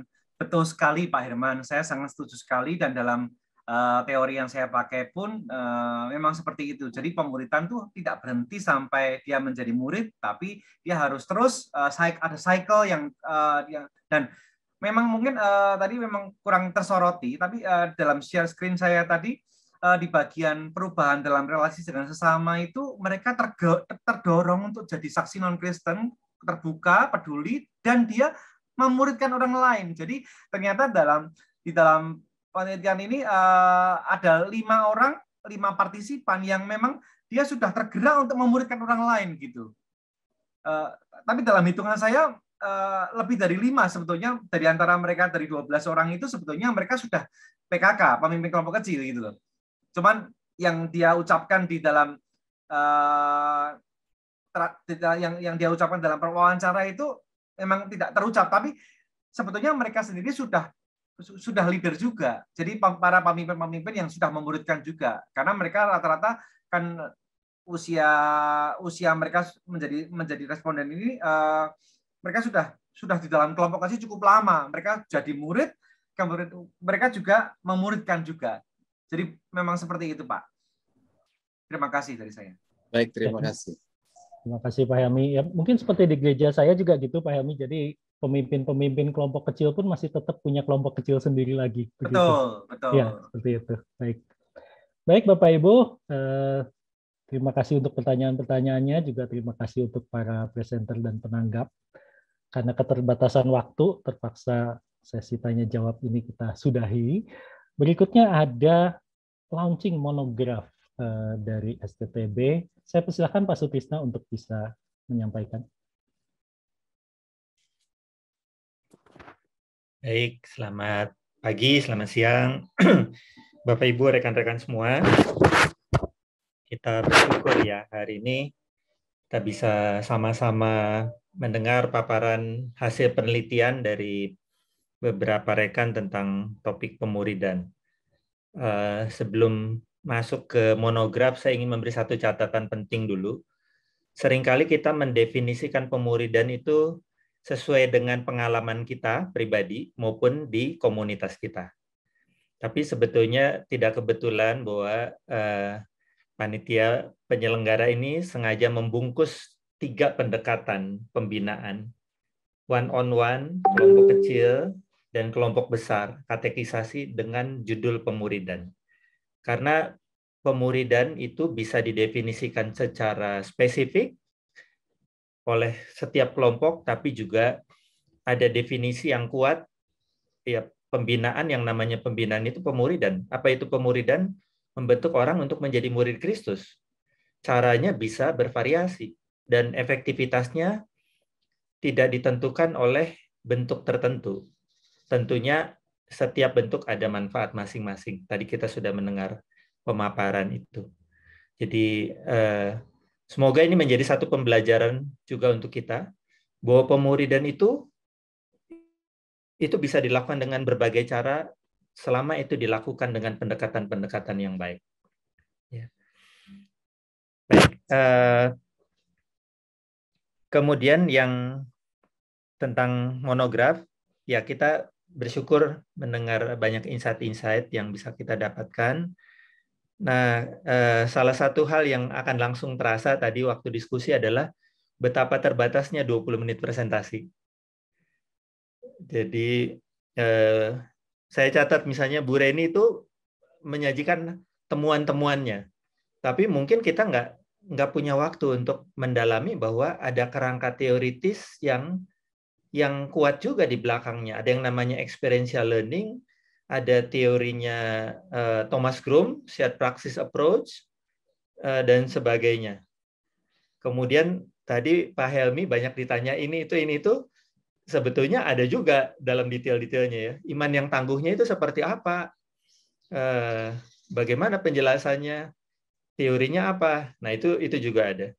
Kemudian kita juga tadi melihat ada paparan-paparan tentang poin-poin besarnya. Tapi kita menyadari sangat terbatas. Salah satu kekuatan dari penelitian kualitatif, penelitian lapangan, adalah bahwa kita mendengar informasi yang fresh dan tajam. Seringkali itu tidak bisa diwakili dengan diringkaskan oleh peneliti. Jadi kutipan-kutipan wawancara itu seringkali syarat dengan makna dan bahkan syarat dengan emosi. Misalnya, saya hanya memberi salah satu contoh, tentunya di tesis-tesis yang lain terjadi juga. Ketika saya mendampingi Pak Daniel dalam merapikan, menganalisis insight-insight yang didapat, kutipan kalimat-kalimat dari para responden, saya banyak kali terharu mendengar apa yang mereka katakan. Saya 20 tahun terlibat dalam pelayanan pemuridan di Perkantas. Dan salah satu pergumulan adalah mencari apa sih yang esensi yang bisa mengubah hidup orang dalam sebuah proses pemuridan. Banyak diskusi terjadi soal metode, soal angka, dan sebagainya. Tapi ketika membaca lontaran-lontaran yang diungkapkan dari responden, saya melihat ini dia. Ada banyak mutiara di sini. Yang tadi sekali lagi terbatas ketika disarikan oleh peneliti dalam poin-poin besar. Tapi itulah yang bisa didapat ketika kita masuk ke dalam detail-detail wawancaranya. Ini yang melatar belakangi sebetulnya kenapa STTB ingin melakukan satu publikasi ilmiah dari tesis-tesis yang dikerjakan dengan baik dengan dua cara. Cara yang pertama adalah cara simple overview, itulah webinar CTM kita. Dengan dibundel dalam satu tema yang terkait, diharapkan itu bisa memberi insight yang lebih utuh. Tapi juga cara yang kedua adalah kita menerbitkan monograf. Karena ada banyak detail yang tidak bisa terungkapkan dengan presentasi yang 20 menit plus tanya jawab. Maka dengan baby steps-nya, kita mulai selangkah demi selangkah menerbitkan monograf demi monograf. Yang lalu ada 2 monograf sudah diterbitkan tentang nasionalisme dan tentang diskriminasi. Kemudian kita akan menerbitkan 2 monograf berikutnya, yaitu peran pemuridan dalam kelompok kecil dalam pembentukan iman yang tangguh menghadapi pergumulan hidup dari Pak Helmi ya, penelitian Pak Helmi. Kemudian tentang katekisasi, eksplorasi pembelajaran katekisasi yang efektif dari penelitian Bu Reni. Dan kita berharap ini bisa menjadi berkat yang lebih luas untuk bisa yang tertarik ingin mempelajari punya waktu untuk bisa mendalami. Dan dalam kesempatan ini saya ingin memberi apresiasi juga kepada Bu Sylvie yang ada di balik bukan hanya di balik layar ya, di balik tumpukan naskah-naskah, bekerja keras, metanin gitu ya, bagian demi bagian, edit bahasa, kemudian juga mendiskusikan konten apa yang perlu dilihat lagi, fine tuning lah. Karena ini sebetulnya tesis-tesis yang sudah melewati proses pembimbingan dan ujian yang baik, tapi dalam tahap untuk penerbitan kita ingin menyajikan yang terbaik sehingga sampai di tangan pembaca sudah lebih makin rapi. Ya. Jadi Bapak Ibu, teman-teman yang mau mempelajari lebih serius tentang pemuridan, silakan bisa order ini bukunya, ada harga diskon sampai akhir bulan Juni, pesanan sampai akhir Juni. Baik, demikian Bapak Ibu, terima kasih. Saya serahkan kembali ke Pak Mario. Ya, terima kasih Pak Sutrisna. Sekali lagi saya mewakili STTB mengucapkan terima kasih untuk kehadiran Bapak Ibu sekalian. Kita akan tutup acara ini, namun sebelum ditutup Bapak Ibu, saya mau memberikan kesempatan kepada Ibu Sarinah Loh untuk memberikan closing statement sekaligus doa penutup, Bu Sarinah. Silakan. Baik, sebelum Bu Sarinah, bolehkah saya menyampaikan terima kasih kepada Pak Hadian juga? Dan Pak Petrus dan Pak Herman. Ya, Pak Petrus dan Pak Herman. Ya, terima kasih karena menolong mendaratkan apa yang dibagikan oleh teman-teman. Terima kasih. Silakan Bu Sarina. Ya, baik. Jadi saya pribadi ya sangat bersyukur dan berterima kasih, terutama kepada teman-teman presenter yang telah berjerih lelah di dalam melakukan penelitian dan akhirnya boleh di-sharingkan kepada publik, terutama kepada kita-kita yang turut di dalam pendidikan Kristen, baik dalam konteks gereja, keluarga, maupun di sekolah dan para church. Nah, saya akan merangkumkan apa yang kita telah pelajari pada hari ini. Kita semua menyadari bahwa discipleship, pemuridan adalah bukan sesuatu yang opsional, tapi sesuatu yang merupakan panggilan kita bagi orang Kristen. Karena Kristus berkata, ikutlah aku. Jadi panggilan itu untuk menjadi murid dan memuridkan. Tetapi seiring dengan waktu, pemuridan menjadi kata dan aktivitas yang sifatnya rutin, monoton, dan bahkan dikatakan sekedar badai yang dilewati, tapi tidak dinikmati. Tapi pada hari ini kita melihat apa yang disampaikan oleh presenter, kiranya menggairahkan kita kembali, membangkitkan semangat dan api di dalam diri kita, bahwa pemuridan atau pembinaan iman itu bisa menjadi sesuatu yang kita nikmati, bisa bermakna bahkan mengubah hidup.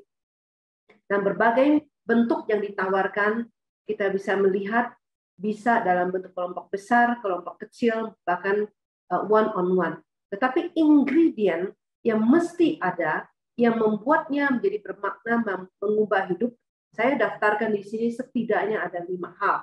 Yaitu pertama, adanya pembimbing atau mentor yang melakukan pelayanan pemuridan ini secara intensional, peduli, dan bahkan menjadi teladan. Kemudian ada konten yang sangat kuat berdasarkan firman Tuhan, doktrin yang solid, yang tema-temanya juga holistik dan relevan dengan para pembelajar. Kemudian juga pedagogical approach-nya itu sifatnya partisipatif dan interaktif, serta memberi ruang bagi peserta untuk merefleksikan secara kritikal di dalam kehidupan mereka dan pengalaman hidup mereka. Kemudian relasi yang dinamik dan positif, baik antara pembimbing dan pembelajar, maupun di antara sesama pembelajar itu sendiri. Dan yang terakhir dikatakan bahwa terjadinya pendampingan atau kehadiran yang nyata tak kala para pembelajar itu menghadapi realita yang sulit di dalam hidup.